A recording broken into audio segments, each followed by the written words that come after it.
Y bueno, bienvenido, ¿cómo estás? Muy bien, gracias. Bueno, arrancamos este sábado hablando sobre el tema del código de aguas. En realidad nos estamos recién introduciendo en el tema, porque Sí, mucho, o sea, acá en este espacio no lo hemos tocado, no lo hemos sí. tratado, y la idea es seguir avanzando En ningún un poquito espacio. más. Realmente es un tema que no se está tocando en Mendoza para la importancia que tiene. No se está tocando No, porque nos hablaba, estuvimos con Marcela con Andino Marcela, sí. y bueno, nos decía que había ya una participación de unas 1000 personas dentro de lo que es esta página de irrigación en donde justamente, bueno, se trata de participar. Te tenés que loguear y dejar tu opinión, pero por supuesto hay algo que es bastante difícil y es ponerse a leer la letra chica.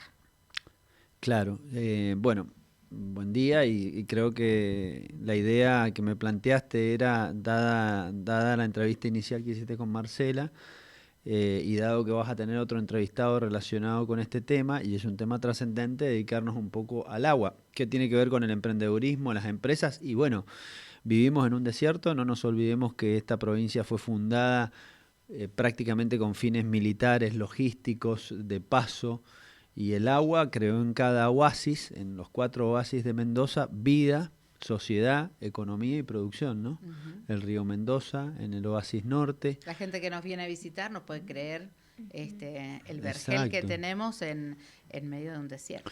Río Mendoza, el Ujú. oasis norte, río Tunuyán, el Valle de Duco y el oasis este, Diamante y Atuel, que le dan vida al oasis sur.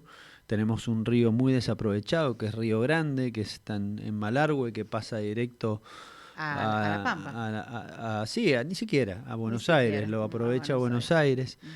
Ujú. Digo, bueno, también decirlo, el agua en Mendoza fue uno de los primeros recursos que se reguló, lo planteaba la abogada de la Superintendencia General de Irrigación en 1884, la ley de aguas, y esta ha ido teniendo reformas y modificaciones a lo largo de los últimos 140 años. Por eso ellos hablan de, esto es lo que se habla en el anteproyecto, de organizar, No, no, eso no es ¿no? así. No es un Todo digesto. esto de A ver, tantas... diferenciemos. Yo no, y primero lo voy a decir porque la audiencia lo requiere. Yo no soy un abogado y no tengo formación de jurista. Sé leer y escribir de corrido. O sea que he podido leer el código y los materiales y las críticas de una cantidad importante de juristas. Pero bueno, mi rol es más plantear la visión desde la producción. No es un digesto. La diferencia entre un digesto y un código es que un digesto es la recopilación de todas las normas existentes. Un código es la conformación de un articulado que distribuye el derecho quizás de otra manera. Entonces sí hay modificaciones de derechos. Entonces no hay que confundir cuando uno... ¿Por qué se está discutiendo tanto esto y por qué ha aumentado la intensidad en las últimas semanas? Porque Inclusive se ha hay, pedido hay postergar. modificaciones. Yo creo que, y en esto vamos a hablarlo con claridad, yo digo, a ver, el derecho es lo que está escrito y es lo que yo escucho de abogados. El abogado y la persona que tiene formación jurídica, a mi entender, le da una ponderación muy grande a lo que está escrito, a la biblioteca, a la norma. Pero cuando vos te encontrás con un derecho que está escrito en 1884 y ha permanecido tanto tiempo en la sociedad, regulando y dirimiendo conflictos, el constitucionario, el día a día, el uso y costumbre, empieza a tener una importancia brutal. Entonces, claro, proponer la modificación de todo ese derecho constituido durante tanto tiempo por un código de un día para otro No. hace un poco de ruido. Ujú. Y no es miedo, porque muchas veces se habla del miedo. No, genera un riesgo. Se genera un riesgo que el productor, que el ciudadano, que la sociedad empieza a percibir porque no tiene claro qué va a cambiar. Entonces, ahí está el primer planteo a esta situación. Bueno, se está planteando un código de agua, es un cambio de la noche a la mañana. Mendoza viene de sancionar un código minero y uno diría, che, pero si el código minero se sancionó en 2 meses. Y los Bueno, legisladores, pero el agua, y los legisladores hacían de esto. recordemos que el agua es vital Bueno, para ahí nuestra está. provincia. Yo veía a es los otra la legisladores historia. sacando selfie, haciendo reelcito en Instagram por el código minero, que le modifica la vida a un porcentaje muy pequeño de la población mendocina, en una provincia donde la minería casi está prohibida. Digo, el código de agua no es lo mismo. Va a haber una discusión y la metodología deberá adaptarse a las necesidades del mendocino. Lo digo con total honestidad, porque por más que después vayas a la legislatura diciendo que diste todas las chances, pero el mendocino de a pie empiece a manifestar sus preocupaciones y temores, porque no diste un proceso de maduración adecuado para discutir un tema que hay que decirlo, hay que discutirlo. Nadie discute la necesidad de modificar las normas, de actualizarlas, de eficientizar el uso del agua. Pero acá hay un proceso, un tiempo que el mendocino va a tener que recorrer para que la norma sea de calidad. Y con esto digo, bueno, el primer problema que nos encontramos es el tiempo que se plantea para esta discusión. 15 de octubre. Claro, pero es un tiempo muy esquemático. Arrancó en abril, encerrado, este código lo redactó un grupo de juristas, luego vinieron las críticas de juristas, porque bueno, es cierto que juristas participaron, pero al mismo tiempo no podemos decir otra cosa que los juristas han planteado un sinnúmero de críticas, como la amplia centralización del poder en el departamento, como la imprecisión del marco legal en el otorgamiento de los derechos de agua, como las excesivas facultades reglamentarias que se le da al superintendente, como la incorporación de nuevos principios rectores de la política hídrica que se asemejan a la nación y nos podrían poner en un pie de conflicto con nuestros vecinos, como el agua con la Pampa, abrirle la ventana a la Pampa a discutir desde a discutir desde otra materia. También en el documento de la falla. Va muy rápido, Diego. No, porque son muchas las críticas. Entonces, es un poco raro decir, che, participaron los juristas. Sí, criticaron un montón. Yo me gustaría que entrevistes a Matus. Sí, lo vamos a traer. Porque habla también de los usos de los términos de cuenca-río. Bueno, hay que ir viendo si todas esas críticas van a ser incorporadas y eso va a llevar un tiempo. Y luego aparece el sector productivo, ¿no? Que empieza a plantear, che, el sector productivo te dice, vamos muy rápido. No, pero nosotros necesitamos poner tiempo. Bien, perfecto, pero el tiempo atenta contra la calidad del producto que vamos a tener al final. ¿Quién nos asegura que el 15 de octubre vamos a tener un código que dure 100 años, como la ley actual? No se sabe. Además, algo que nos aclararon es que esto va a ser elevado al gobernador y finalmente él va a enviar el Yo creo que hay un proceso por delante que yo no me preocupa el tiempo. Creo que si esto se apura mucho y se trata de sacar con fuerza, podemos atentar hacia la calidad del compendio jurídico que se pretende y confío en las buenas intenciones del equipo de Sergio Marinelli. Ojo, porque cuando se tratan las cosas muy a las apuradas, recordemos lo que fue el tema de la minería cuando recién asumió el gobernador. No, está bien, no traigamos esos fantasmas, pero claramente es un elemento que permite entender la importancia del recurso hídrico para el mendocino.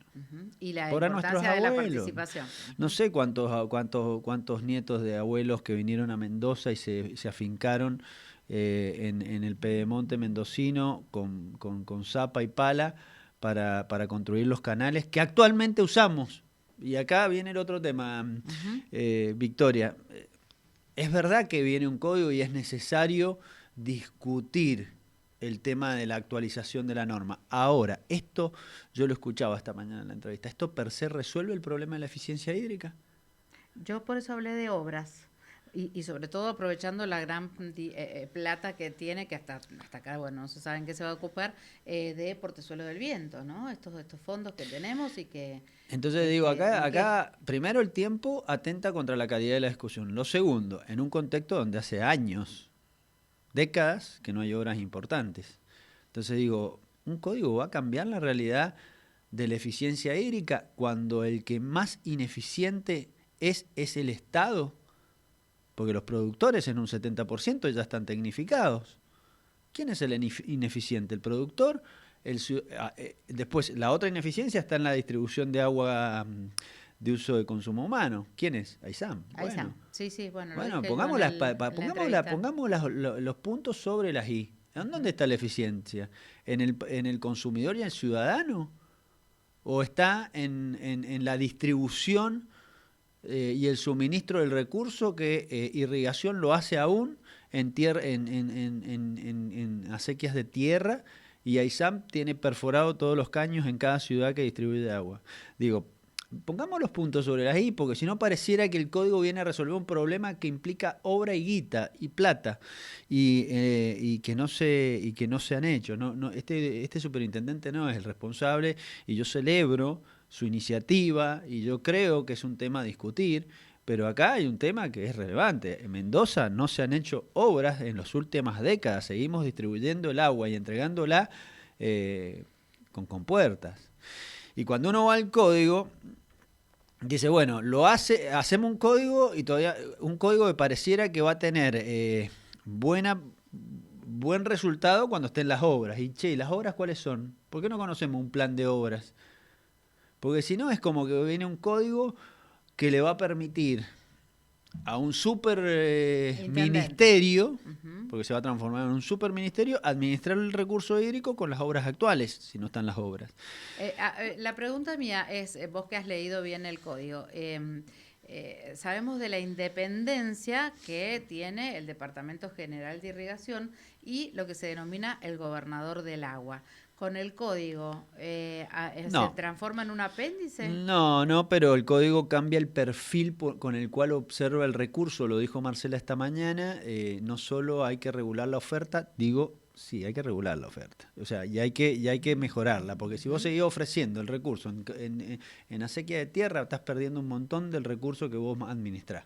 Entonces sí hay que trabajar. Pero ella habló de la importancia de... Y la demanda es importante, y después la demanda, ella dice, bueno, la demanda, vino Mekorop, que es una empresa israelí, sí, que plantea que el agua hay que cobrarla. Digámoslo con las letras que hay que decirlo. El agua tiene un precio, hay que cobrarla, y el que la usa la tiene que pagar. ¿La gente la paga? Sí, está bien. El código, lo que decía Marcela, yo lo interpreto, y cuando leo el código, interpreto que el código le da un marco jurídico a la provincia para poder generar una distribución y una distribución desde la perspectiva...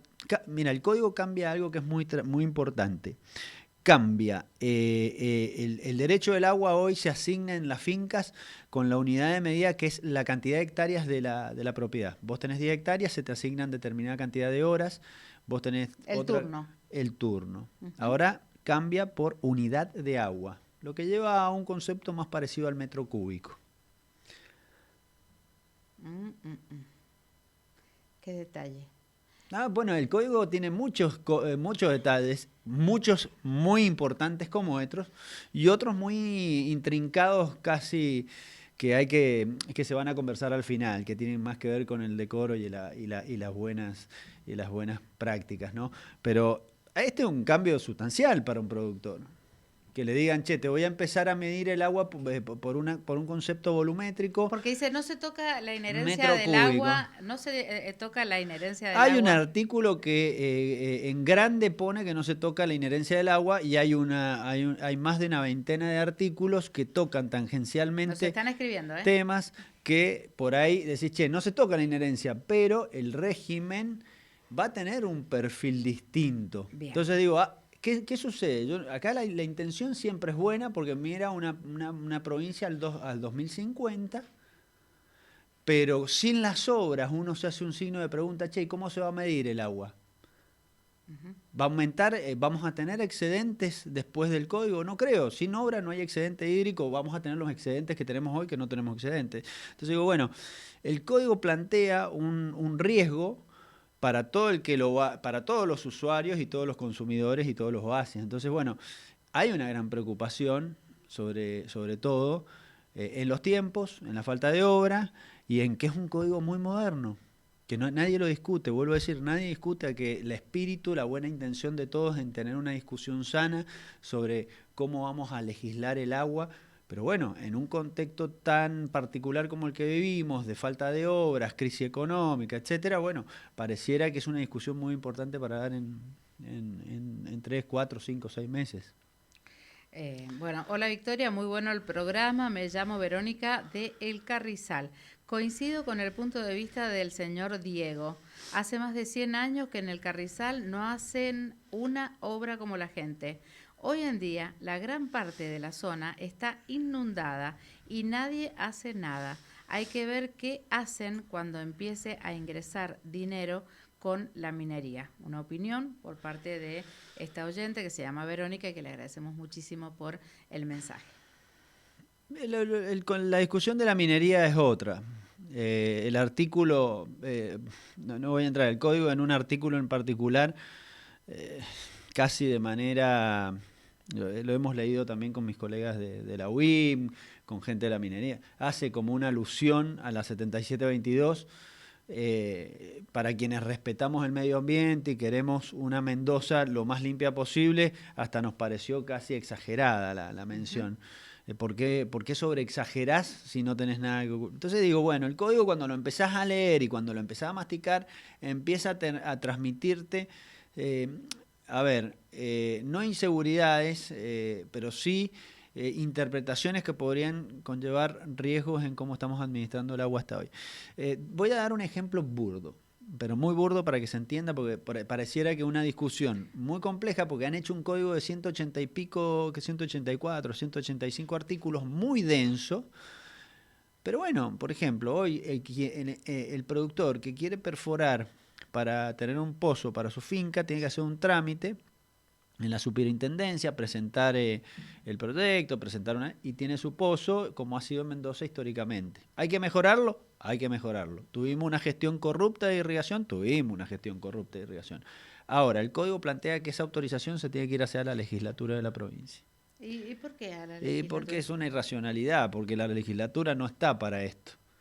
La legislatura está para sancionar leyes, no para autorizar perforaciones. O sea, esas son inconsistencias que tiene el código y que cuando uno consulta por qué están, las respuestas no son muy contundentes. Parecieran más, yo no creo, todos los abogados que yo he escuchado que han redactado el código parecen estar muy sólidos en la materia, pero también han querido conformar a un grupo muy particular de interesados en la redacción. Y cuando ese código ha llegado a nosotros, que somos los verdaderos usuarios, como... En un ratito vamos a tener ¿Cómo es el nombre del oyente? Verónica. Verónica debe ser usuaria. Claro, a Verónica que le vas a llevar un código de 284 artículos y le vas a decir, mira, léelo y haceme las críticas. Me parece que ahí está el tema. Se trata de satisfacer con el código el interés de un montón de gente que no es usuaria del agua. Y Mendoza, y con esto cierro, nuestros abuelos, mis abuelos llegaron a fines del siglo XVIII, principio del siglo XIX, cuando la ley se estaba redactando. De hecho, muchas de nuestras familias fueron redactoras de las leyes madres de esta provincia, cuidando un recurso que ya se sabía que era escaso. Parecería que la velocidad que le estamos dando a esta discusión esconde alguna necesidad. Si no hay... Y finalmente digo, ¿por qué no podemos ir haciendo los cambios paso a paso? Hacemos obras, hacemos cambios, hacemos obras, hacemos cambios. Porque es cierto lo que plantea Marcela. Hay un montón de cosas que irrigación debería hacer y no puede o hace con un derecho medio débil. Bueno, vamos a ese punto, lo discutimos y salimos adelante.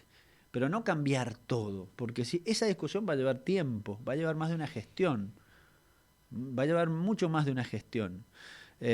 Y bueno, viene este código justo cuando están los 1.023 millones de dólares depositados. Entonces digo, hay ciertas coincidencias que nos hacen pensar en que hay un apremio que no tiene directamente que ver con la eficiencia del agua, que se podría haber empezado a trabajar hace 30 años, 20 años, ¿no? Porque hace muchos años que hay posibilidad de mejorar la eficiencia de agua con obras desde irrigación, con obras desde ISAM. Por eso le decía a Marcela que bueno, en realidad hay muchas obras que efectivamente no se han hecho, o sea, proyectos, como vos decís, bueno. Bueno, no conozco muchas obras, yo en el Valle de Uco, que es donde más conozco Pampa Villegas, que es una obra que se hizo y no se hizo con financiamiento de la provincia, sino con financiamiento del PROSAP, que ha sido una muy buena obra, una obra emblemática, ejemplo, que hay que repetirla en toda la provincia. Y por ejemplo, vos ahí ya tenés una obra que le generó excedente a los usuarios y bueno, podemos plantear que en esa inspección, en ese cauce, en esa obra, se regule de una manera distinta. El riego acordado es importante, sí. Bueno, llevémoslo a la legislatura, pero como para tratar el tema del riego acordado, que es ni más ni menos cambiar la forma de entrega del agua, en vez de una vez por semana, de otra manera. Digo, hay un montón de cosas que se pueden hacer con obra y sin código y con pequeñas modificaciones a las leyes actuales.